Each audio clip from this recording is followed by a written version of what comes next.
Assalamualaikum warahmatullahi wabarakatuh. Innal hamdalillah nahmaduhu wa nasta'inuhu wa nastaghfiruh wa na'udzu billahi min shururi anfusina wa sayyiati a'malina. May yahdihillahu fala mudilla lahu wa may yudlil fala hadiya lahu. Asyhadu an la ilaha illallah wahdahu la syarika lahu wa asyhadu anna Muhammadan abduhu wa rasuluh alladzi la rasula wa la nabiyya ba'dahu. Ya ayyuhalladzina amanu taqullaha haqqa tuqatih wa la tamutunna illa wa antum muslimun, amma ba'd. Bapak Ibu kaum muslimin dan kaum muslimat yang dirahmati oleh Allah Subhanahu wa taala. Alhamdulillah, puji dan syukur senantiasa kita sampaikan kepada Allah Subhanahu wa taala. Salawat dan salam kita sampaikan kepada Rasulullah sallallahu alaihi wasallam dan juga kepada keluarga beliau, para sahabatnya serta orang-orang mukmin yang senantiasa mengikuti beliau sampai hari kiamat nanti. Pada malam hari ini kita lanjutkan pembahasan dari kitab Sahih Muslim, yaitu pembahasan dari Kitabul Hajj, yaitu kitab tentang haji, yaitu bab yang kedua, yaitu bab Mawaqitul Haji wal Umrah, yaitu bab tentang mawaqit atau miqat dari haji dan umrah. Di mana miqat artinya adalah waktu ataupun tempat yang ditentukan oleh Allah Subhanahu wa taala dan Rasulnya untuk memulai ibadah haji ataupun umrah. Di mana ketika kita ingin melakukan ibadah haji dan umrah, maka kita memulai untuk ihram itu di tempat dan waktu yang sudah ditentukan.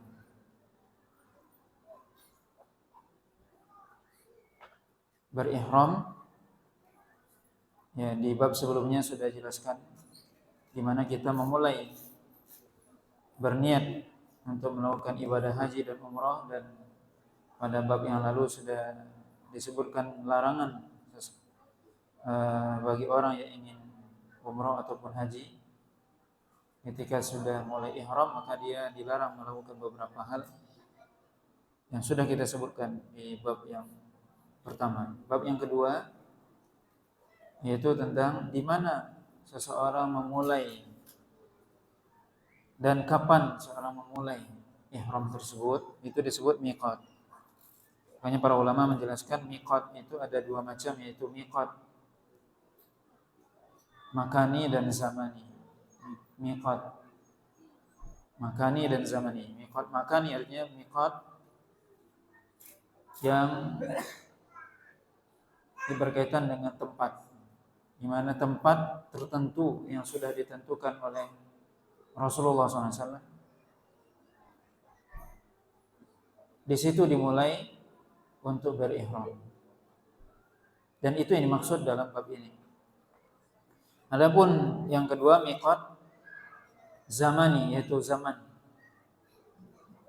Yaitu kapan kita berniat ihram untuk melakukan ibadah haji ataupun umrah, juga sudah ditentukan. Adapun umrah tentunya boleh kapan saja seorang melakukan umrah, kapan saja sepanjang tahun dibolehkan. Adapun haji, Allah SWT katakan dalam surah Al-Baqarah, Al-Hajju Ashhurum Ma'lumat. Haji adalah dilakukan pada waktu, pada bulan-bulan yang sudah ditentukan. Maka ibadah haji tidak boleh di sembarang waktu. Berbeda dengan umrah. Haji sudah ditentukan waktunya, di mana boleh seorang mulai berihram untuk melakukan ibadah haji pada bulan Syawal, Zulqa'dah, kemudian 10 hari pertama di bulan Zulhijjah menurut jumhur para ulama.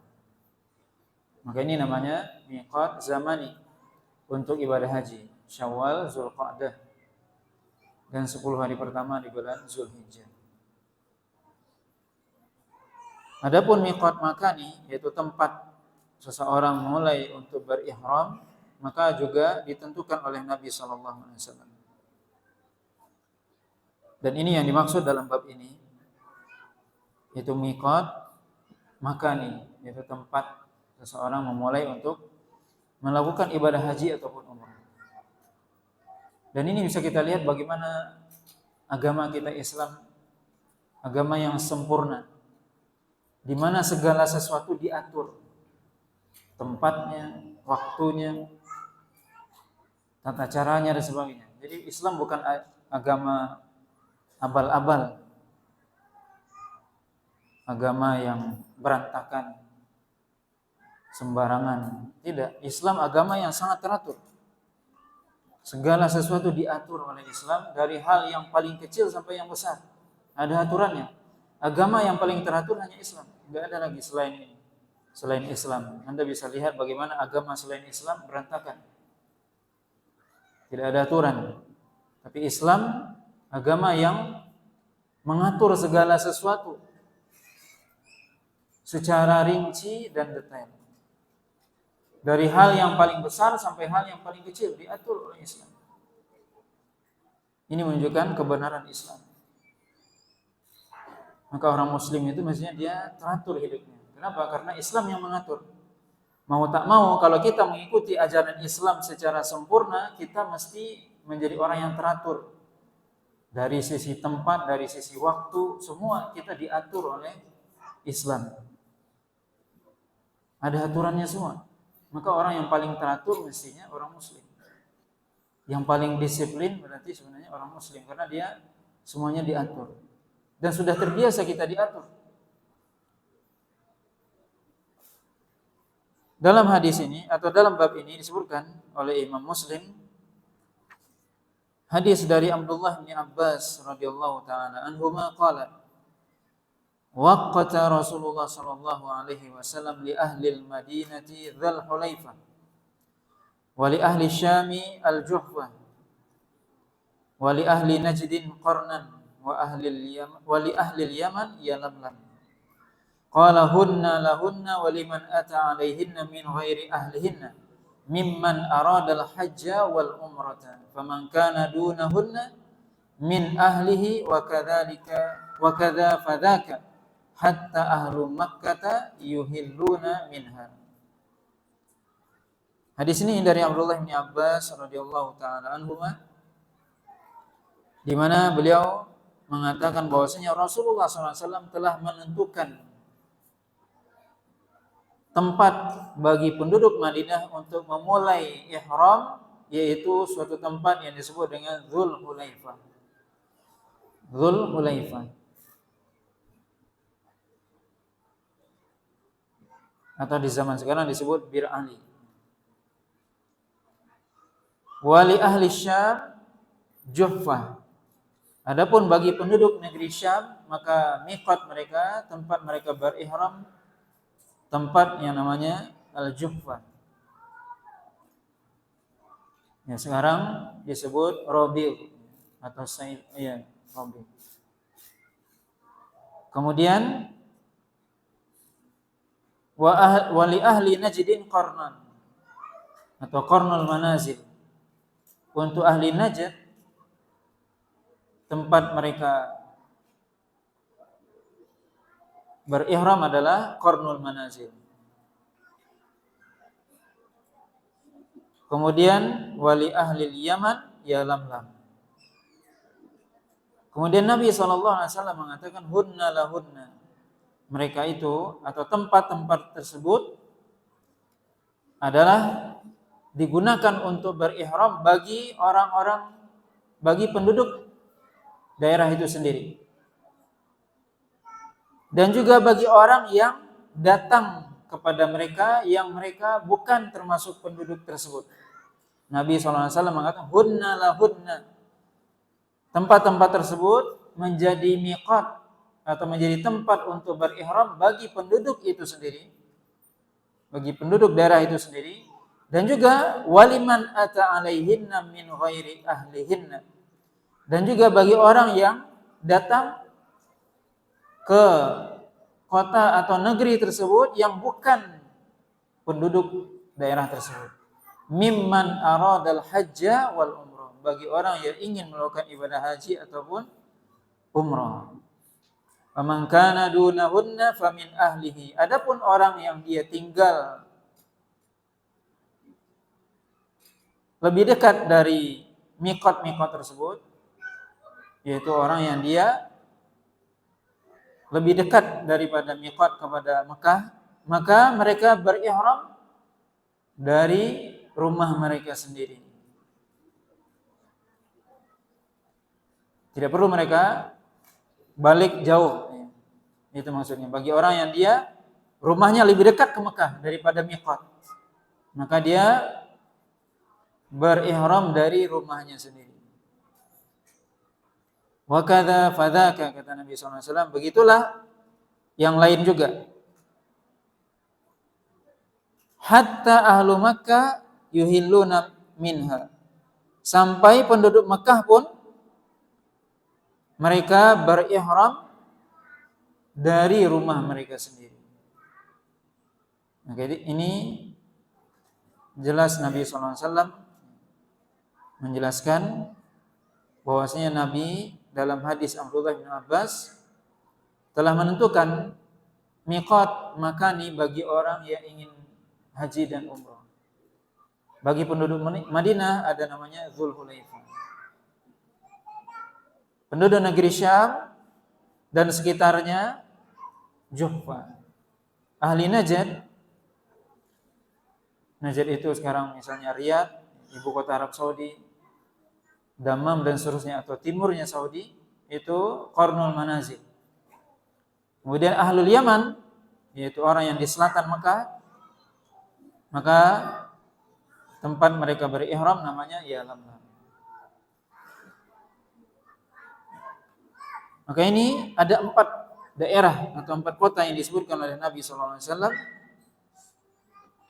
untuk berihram, atau tempat berihram bagi yang ingin melakukan haji ataupun umrah.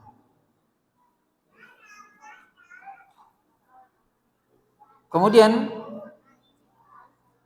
sebenarnya ada satu lagi daerah yang tidak disebutkan oleh hadis Abdullah bin Abbas, dan juga nanti tidak disebutkan dalam hadis Abdullah bin Umar setelah ini, yaitu bagi penduduk Irak. Disebutkan dalam hadis Jabir nantinya, yaitu bagi penduduk Irak, maka tempat mereka berihram namanya Dzatu Irqin.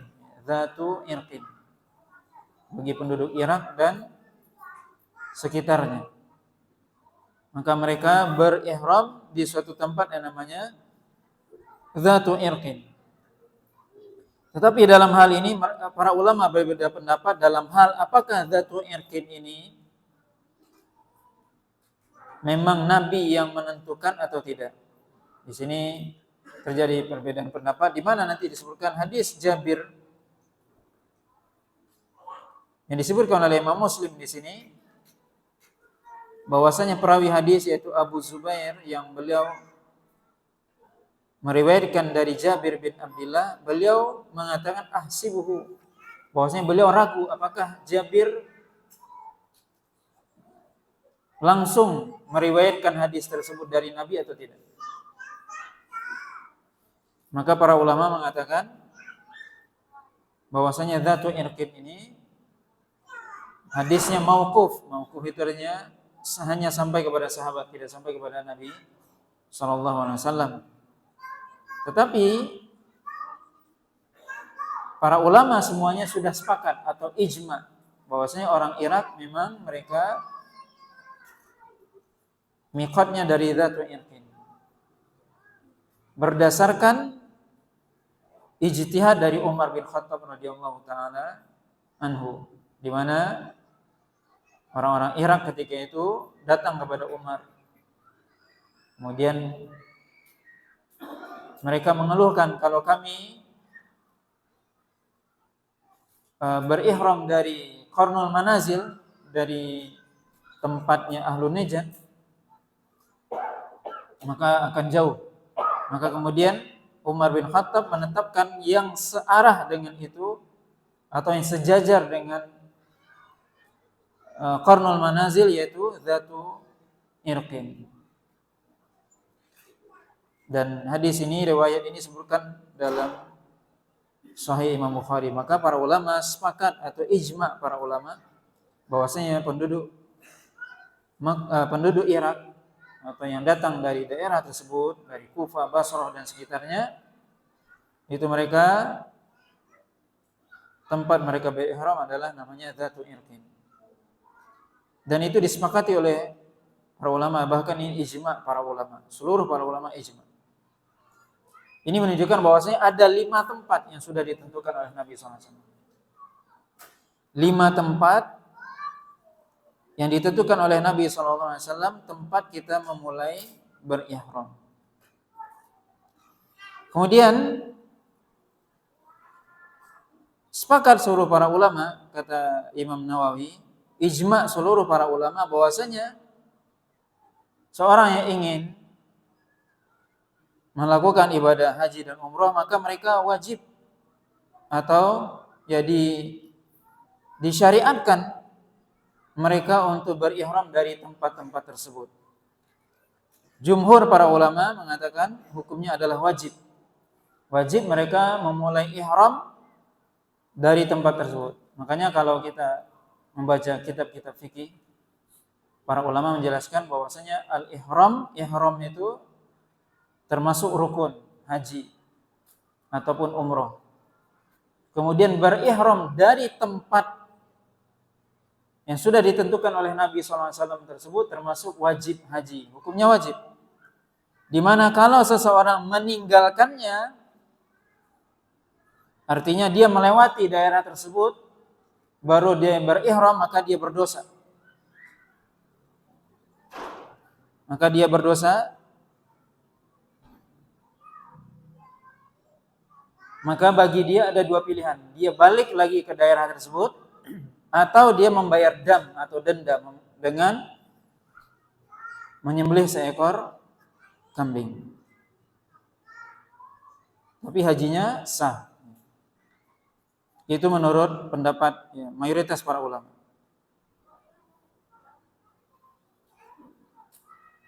Kemudian Nabi SAW tadi mengatakan, liman ata alaihinna min ghairihinna. Bahwasanya miqat-miqat ini, tempat-tempat ini itu menjadi tempat ihram bagi orang yang datang kepadanya, walaupun bukan termasuk penduduk negeri itu sendiri. Adapun penduduk negeri itu sendiri jelas mereka berihram dari daerah tersebut. Misalnya tadi penduduk Madinah, mereka ihramnya dari Dzulhulaifah. Penduduk Syam dan sekitarnya mereka berihram dari Juhfa. Ahlul Yaman dari Yalamlam. Kemudian Ahlul Najd dari Qarnul Manazil. Kemudian Ahlul Iraq dari Dzatu Irqin. Kemudian Nabi SAW mengatakan tadi, dan juga bagi orang yang hunna lahunna, itu bagi orang yang memang penduduk daerah tersebut. Bagi yang bukan bagaimana? Kata Nabi, waliman ata alaihinna, dan juga bagi orang yang datang kepadanya. Datang kepadanya maksudnya melalui daerah tersebut atau singgah di daerah tersebut, min ghairi ahlihinna, sedangkan dia bukan penduduk itu. Seperti kita kan bukan penduduk Madinah atau Mekah atau apa? Atau Najd atau Syam. Maka ketika kita melewati, misalnya Indonesia, kita penduduk Indonesia, ketika kita melewati miqat-miqat tersebut, maka kita berihram dari miqat tersebut. Misal sekarang misalnya kita ingin melakukan ibadah haji ataupun umrah, kita datang ke Madinah, berarti kita ihramnya dari Dzulhulaifah. Kita ikut penduduk Madinah. Kalau ada orang yang dia dari Indonesia langsung terbang ke negeri Syam, maka dia berarti miqatnya dari dari Juhfah. Kalau ada yang terbangnya turun di Jeddah, dan itu kebanyakan jemaah Indonesia, maka berarti miqatnya, tempat dia berihram adalah dia akan melewati, pesawat itu akan melewati Yalamlam namanya, di negeri Yaman. Maka dia mesti berihram di atas pesawat, bukan berihram di Jeddah, karena Jeddah bukan miqat, baik haji ataupun umrah. Maka ini yang perlu dipahami dengan baik. Maka suatu kekeliruan jemaah Indonesia atau yang lainnya yang mereka menjadikan Jeddah sebagai tempat miqat untuk haji ataupun umrah.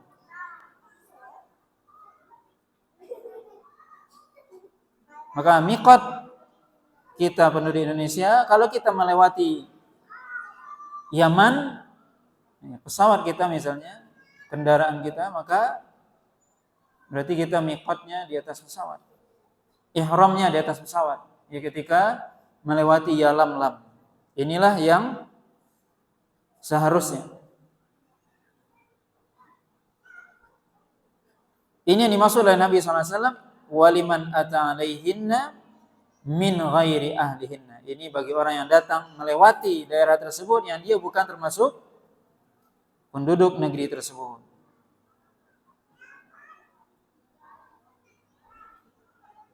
Dan Imam Nawawi mengatakan, jika seorang penduduk negeri Syam dia melewati Madinah, maka dia harus berihram dari Madinah, karena dia melewati Madinah. Enggak boleh dia mengakhirkan sampai dia menuju miqat orang-orang negeri Syam, karena dia melewati daerah miqat. Kemudian tentunya juga ini bagi orang yang ingin melakukan haji ataupun umrah. Atau apabila orang itu tidak ingin melakukan ibadah haji dan umrah, enggak ada masalah. Ini kata Nabi SAW, mimman aradal hajja wal umrata. Yaitu bagi orang yang ingin melakukan ibadah haji dan umrah. Berarti kalau dia ingin datang ke Makkah tidak ingin haji, ya lain lagi. Ingin dagang misalnya, bisnis, maka tentunya dia tidak perlu berihram. Tapi ini maksudnya adalah bagi orang yang dia ingin melakukan ibadah haji dan umrah.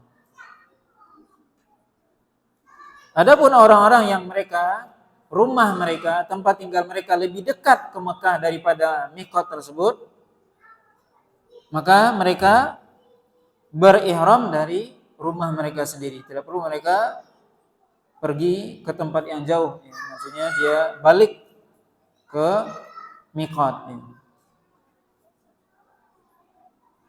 Ini tentunya disepakati oleh para ulama seluruhnya dalam hal haji, di mana penduduk Mekah maka mereka berihram dari rumah mereka sendiri ketika ingin melakukan ibadah haji. Ataupun bukan penduduk Mekah, mereka sudah datang ke Mekah umrah, kemudian datang musim haji, atau dia melakukan haji tamattu. Nanti akan kita jelaskan haji tamattu, yaitu dia datang ke Mekah terlebih dahulu untuk melakukan ibadah umrah, kemudian dia menunggu ibadah haji. Maka dia berihramnya untuk ibadah hajinya itu di Mekah, tidak perlu dia keluar. Adapun orang yang dia ingin melakukan umrah, dia tinggal di Mekah atau penduduk Mekah sendiri, maka dia harus keluar dari Mekah. Maka ini bedanya. Ini berdasarkan hadis. Jadi hadis ini tadi sebenarnya umum. Nabi mengatakan liman aradal hajja wal umrah, bagi orang yang ingin haji ataupun umrah. Tapi ada pengkhususan nantinya untuk umrah. Seorang yang tinggal di Mekah pun dia harus keluar dari Mekah. dia harus keluar dari tanah haram menuju tanah halal. Keluar dari tanah haram yang paling terdekat yaitu misalnya Tan'im atau Masjid Aisyah atau Ji'ranah. Maka dari situ dia memulai ihramnya. Ini khusus umrah. Berdasarkan hadis Aisyah nantinya. Berdasarkan hadis Aisyah radhiyallahu taala anha, di mana Aisyah ketika haji wada beliau ingin umrah. Ketika itu beliau hanya haji, kemudian mengatakan, saya semua orang pulang ke Madinah dengan haji dan umrah, saya cuma haji saja. Kemudian Rasulullah menyuruh Aisyah untuk keluar ke Tan'im bersama saudaranya Abdurrahman bin Abu Bakar.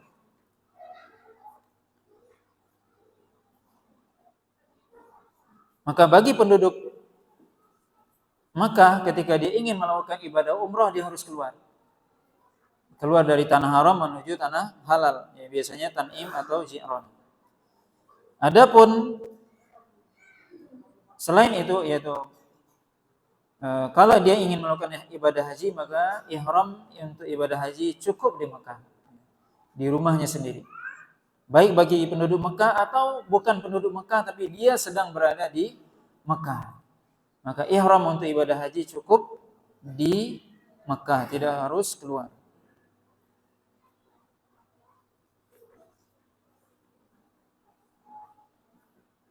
Kemudian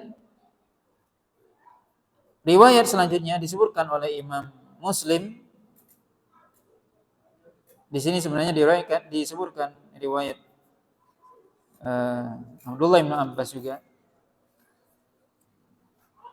tapi dengan lafaz yang mirip, ya, kita tidak baca. Kemudian riwayat selanjutnya adalah dari Abdullah bin Umar radhiyallahu ta'ala anhuma anna Rasulullah sallallahu alaihi wasallam qala yuhillu ahlul madinati min dzil hulaifah wa ahlu najrin min qarnin wa ahlu syam min al-juhfah. Wa qala Abdullah balaghani anna Rasulullah sallallahu alaihi wasallam qala yuhillu ahlul yaman min yalamlam. Dari Abdullah bin Umar radhiyallahu ta'ala anhuma bahwasanya Rasulullah sallallahu alaihi wasallam mengatakan bahwasanya penduduk Madinah yuhillu, yaitu memulai ihram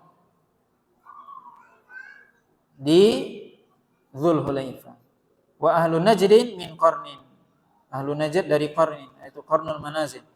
Wa ahlu Syam dari Juhfa. Kemudian Abdullah bin Umar mengatakan, saya mendengar Rasulullah SAW mengatakan bahwasanya ahlul Yaman, penduduk Yaman itu mereka berihramnya dari Yalamlam.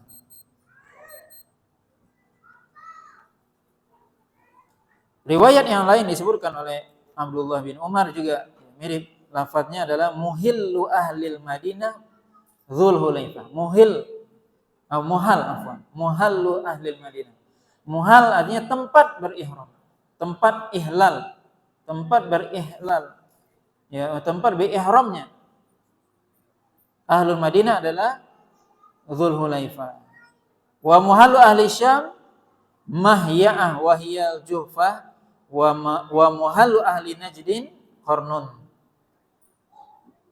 yaitu tempat berihramnya penduduk Madinah adalah Dzul Hulaifah dan tempat berihramnya ahlu Syam adalah namanya Mahya'ah, nama lain dan dia itu adalah Juhfah. Dan tempat berihramnya ahlu Najd yaitu di Qarnun atau Qarnul Manazil. Kemudian riwayat selanjutnya yaitu riwayat dari Jabir. Riwayat dari Jabir bin Abdullah radhiyallahu taala anhu, di mana disebutkan oleh seorang tabi'in yang bernama Abu Zubair, beliau mengatakan annahu sami'a Jabir bin Abdullah radhiyallahu taala anhu yus'alu an muhal. Faqala sami'tu ahsibuhu rafa'al hadits ila Nabi sallallahu alaihi wasallam. Faqala muhallu ahli al-Madinati min Dzil Hulaifah wa tariqil akhar al-Juhfah wa muhallu ahli al-Iraqi min dzati irqin wa muhallu ahli najdin min qarnin wa muhallu ahli yaman min yalamlam. Abu Zubair mengatakan bahwasanya aku mendengar Jabir bin Abdullah, beliau ditanya tentang tempat berihram. Maka aku mendengar beliau menjawab dan aku mengira beliau merafakkan hadis tersebut. Merafakkan artinya bahwasanya hadis itu sampai kepada Nabi. Di sini para ulama menjelaskan bahwasanya Abu Zubair seorang tabi'in, beliau ragu apakah Jabir mengatakan itu dari Rasulullah atau tidak. Makanya sebagian para ulama mengatakan hadisnya mauquf, tentang hadis Jabir ini mauquf.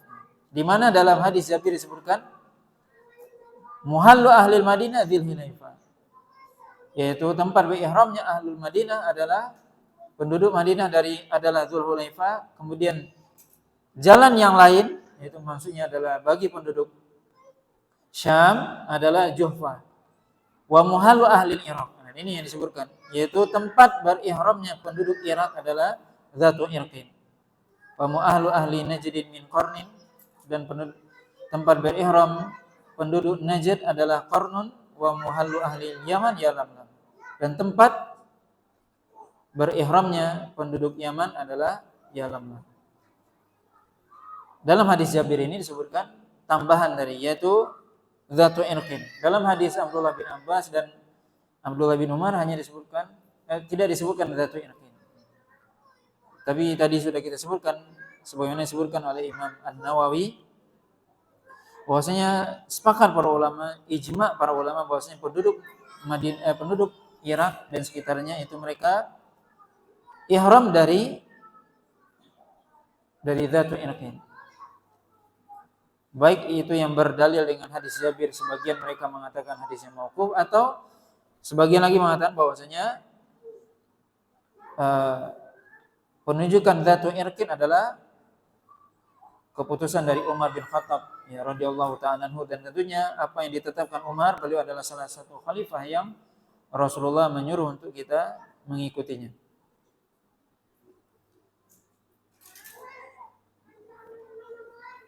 Bapak dan Ibu yang dirahmati Allah Subhanahu wa taala, maka ini beberapa hadis yang disebutkan oleh Imam Muslim, hadis Abdullah bin Abbas, Abdullah bin Umar, dan hadis Jabir yang menjelaskan tentang miqat makani dari orang yang ingin melakukan ibadah haji ataupun umrah.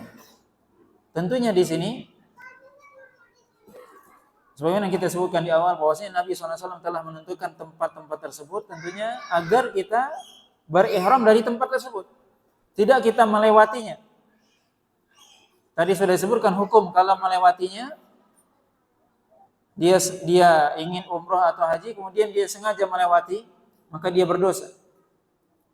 Pilihan bagi dia ada dua, yaitu dia balik lagi atau dia membayar dam. Bagaimana kalau seorang berihram sebelumnya? Kalau tadi sudah lewat, ini tempat dilewatnya saja. Ini bagaimana sebelum tempat itu dia lewati? Sebelum sampai di tempat, dia sudah ihram. Maka para ulama menjelaskan melarang. Bahkan disebutkan dalam riwayat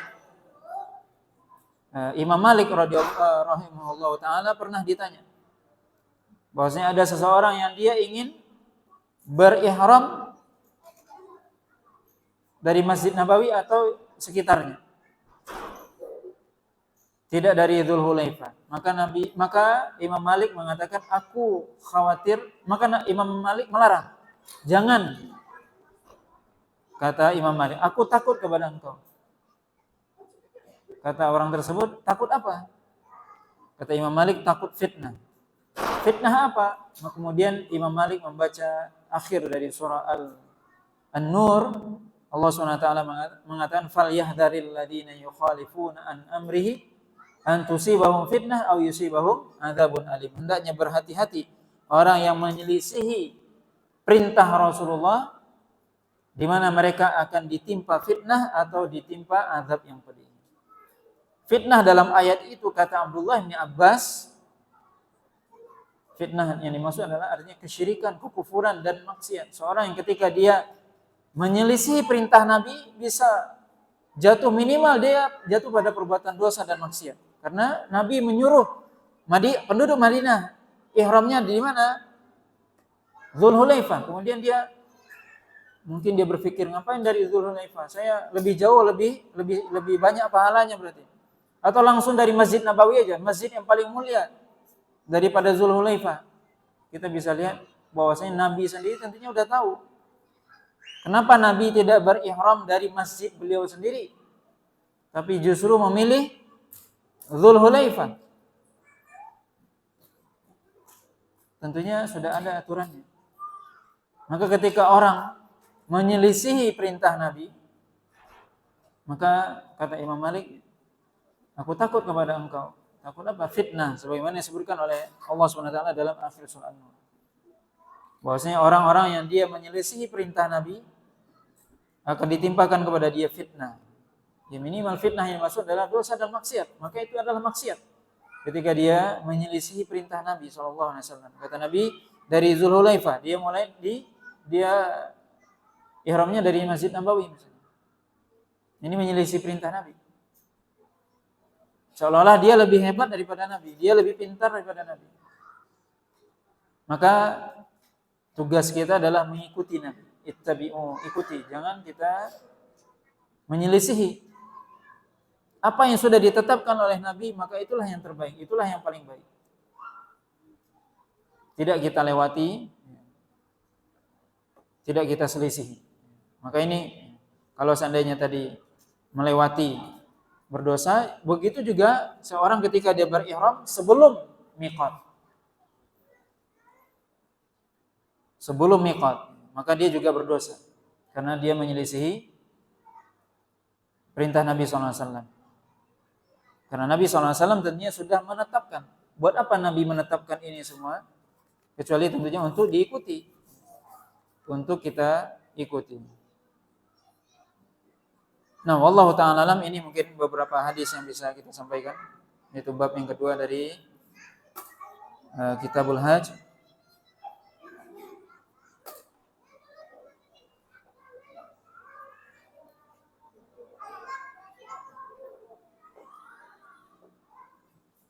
Nah, ada pertanyaan. Bagaimana dengan orang yang dia melakukan dosa karena terbiasa, bukan karena kelezatan? Karena ya, tentunya melakukan perbuatan dosa terbiasa melakukan perbuatan dosa, tentunya ini adalah salah satu perangkap dari perangkap syaitan. Jika seorang dia jatuh pada perbuatan dosa, kemudian dia tidak bersegera beristighfar dan bertobat, maka dia akan terus melakukannya. Nabi SAW mengatakan, "Idza adznaba 'abdun nukita fi qalbihi nuqtatun sauda. Fa in istaghfara fa in taba wastaghfara suqila qalbuhu." Kata Nabi, jika seorang hamba dia jatuh pada perbuatan dosa, maka nukita fi qalbi nuqtatun sauda, maka ditempelkan di hatinya nuktah sauda, yaitu bintik hitam.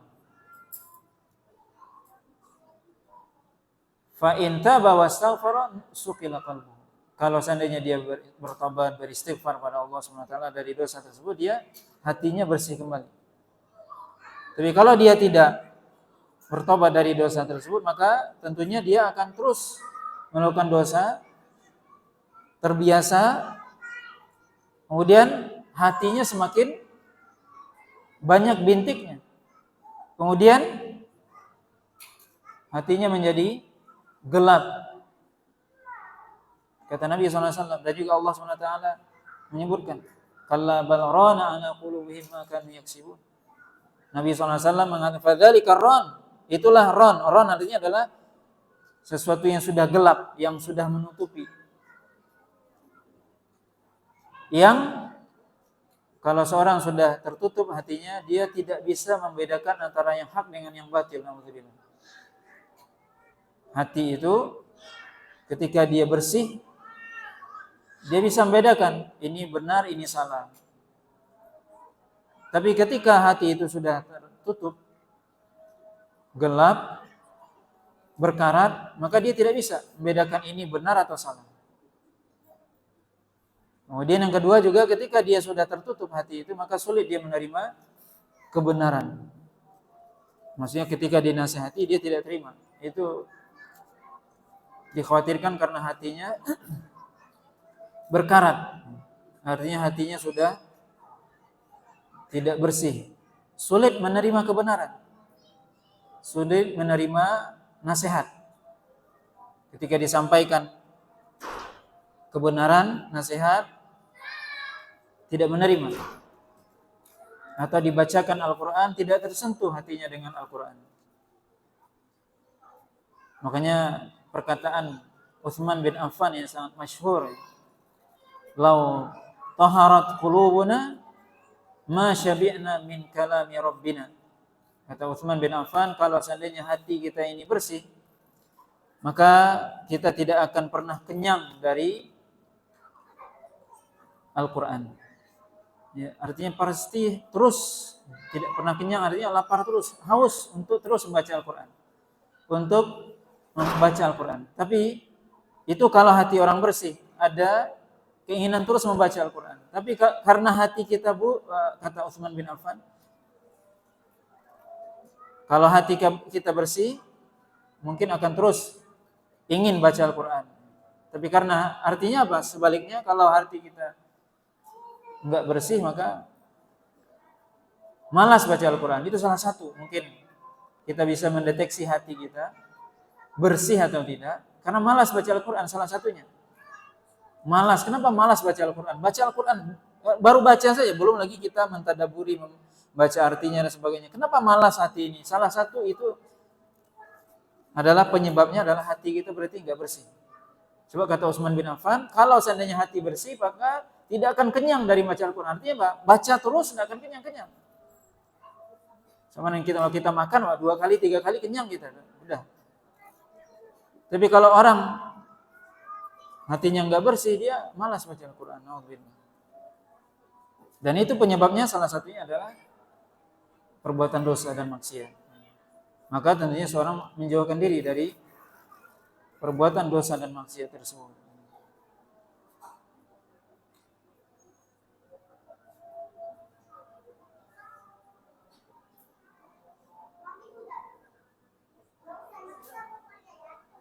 Ya, di sini disebutkan saat ini sedang heboh pemberitaan virus LGBT di kalangan orang-orang yang sudah ngaji.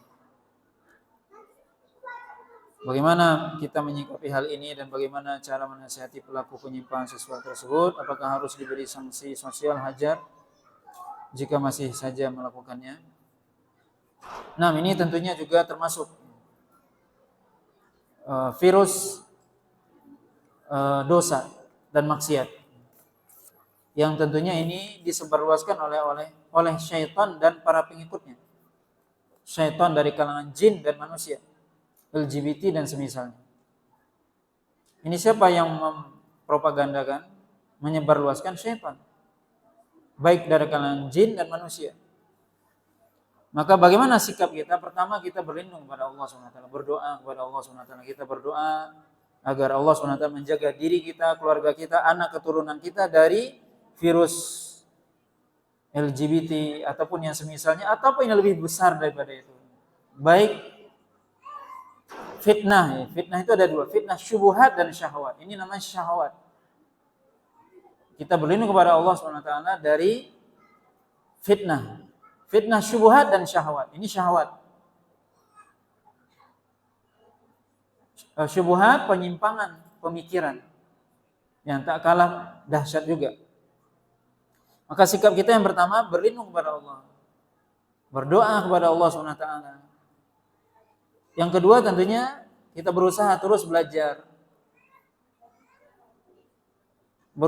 terus berusaha untuk beramal, belajar kemudian beramal, kemudian mencari teman yang baik tentunya. dan sibuk dengan urusan akhirat. Tidak sibuk dengan urusan-urusan yang tidak penting.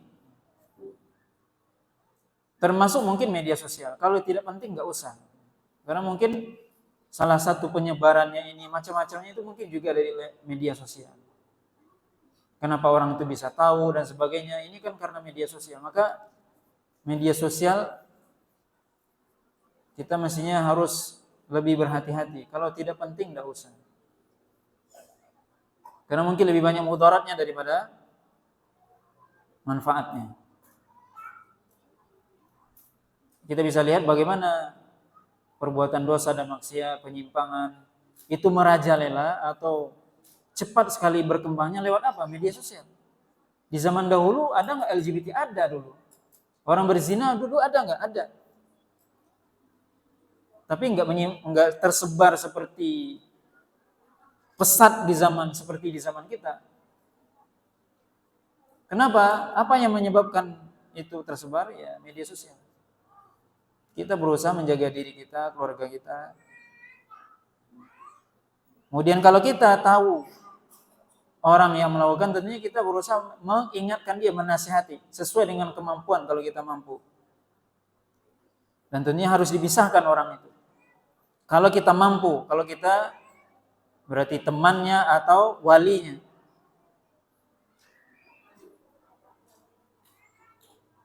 Kalau kita tidak mampu, kita menjauhkan diri dari mereka. Sudah dinasihati, misalnya, tetap, ya sudah, kewajiban kita sudah selesai. Karena tentunya kewajiban kita menyampaikan. Adapun hidayah di tangan Allah SWT. Baik itu berkaitan dengan syahwat ataupun syubhat. Tugas kita menyampaikan. Sampaikan ini tidak benar. Kalau dia tetap, ya kita menjauhkan diri darinya. Jangan sampai kita malah pula yang jatuh pada perbuatan tersebut. Baik dalam fitnah syahwat ataupun syubhat. Syubhat, banyak juga orang yang jatuh pada syubhat. Yang tadinya ingin menasihati orang yang punya pemikiran menyimpang. Ternyata dia yang ikut menyimpang pemikirannya. Dia berdiskusi, tapi dia belum kuat senjatanya. Ya akhirnya dia yang termakan. Maka ini ya juga dalam hal ini tentunya kita berusaha menasihati kalau kita memang tahu, menyampaikan. Adapun masalah hajar itu atau memboikot itu dilihat ada maslahatnya atau tidak. Ada maslahatnya atau tidak, maksudnya bisakah kita menghajar? Kalau di situ ada maslahat, mungkin. Tapi kalau tidak, justru ya seperti misalnya kita yang misalnya mengenal sunnah di masyarakat sedikit. Terus kita menghajar orang, masyarakat kebanyakan enggak mengenal sunnah. Jadi kita masalah yang jadinya menghajar diri sendiri namanya.